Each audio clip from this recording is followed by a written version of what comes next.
भाई लोग पवन सिंह के बॉलीवुड गाना रिलीज होते ही एगो बहुत बड़ रिकॉर्ड बना देलस। एकरा के कहल जाला भयंकर रिकॉर्ड। जी हाँ भाई लोग, ई रिकॉर्ड सब लोग नइखे बना सकत, ई पावर स्टार पवन सिंह ही बना सकत। अरे तांडव मचा के रख देले बारे, इतना बड़ व्यूज कि अच्छा लोग के नींद खुल के और ई गाना के देखत। अरे जी हाँ भाई लोग, आप लोग के बता दी तो पवन सिंह के बॉलीवुड गाना जौन की 5 मिनट में 50,000 के व्यूज प्राप्त कैलस आ 1 घंटा में ई गाना 3 लाख के व्यूज प्राप्त कैले बा।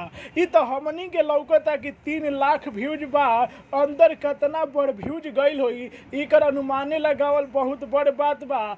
हो सकता कि बहुत ही जल्द 5 से 10 मिनट यानी कि 2 घंटा होते ही गाना ट्रेंडिंग में न तो चले जाए। जी हाँ भाई लोग, इतना बड़े रिकॉर्ड और इतना बड़ा व्यूज टी सीरीज के कंपनी पर आज तक कोनो सिंगर के नाम मिले रहे जौन views power star Pawan Singh के गाना के मिल गईल बा। आप लोग के हम बता दी तो जब हम रिपोर्ट बनावत तनी तो 1 घंटा भइल बा और ये गाना 2,60,000 से ज़्यादा के व्यूज प्राप्त कर ले बा और 54,000 लोग ये गाना के लाइक कैले बा, 31,000 से ज़्यादा ये गाना पर कमेंट बा।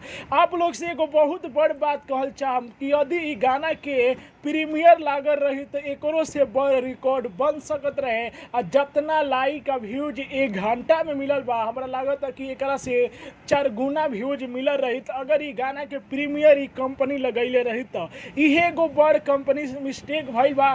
तब भी भोजपुरिया दर्शक जौन की जम के रिकॉर्ड बना देले। पावर स्टार पवन सिंह भी बहुत ही खुश बारे, यही से वो अपन इंस्टाग्राम आईडी से जौन की ई गाना के फेसबुक आईडी से टीजर रिलीज कई के सब लोग के जानकारी दे दिल बारे कि पवन सिंह के नया बॉलीवुड गाना लुट गए जौन की टी सीरीज कंपनी पर अभी से 1 घंटा पहले रिलीज कर दिया गई बा। तो एगो तांडव रिकॉर्ड बन चुकल बा भोजपुरी इंडस्ट्री में। तो ई खबर के फैला दी जा, सब भोजपुरी दर्शक की खबर के जान जा, जितना भी पवन सिंह के फैन बा। हम मिलत तानी जब ई गाना ट्रेंडिंग में जाई तो एगो नया रिपोर्ट लेके, तब तक के लिए जय हिंद।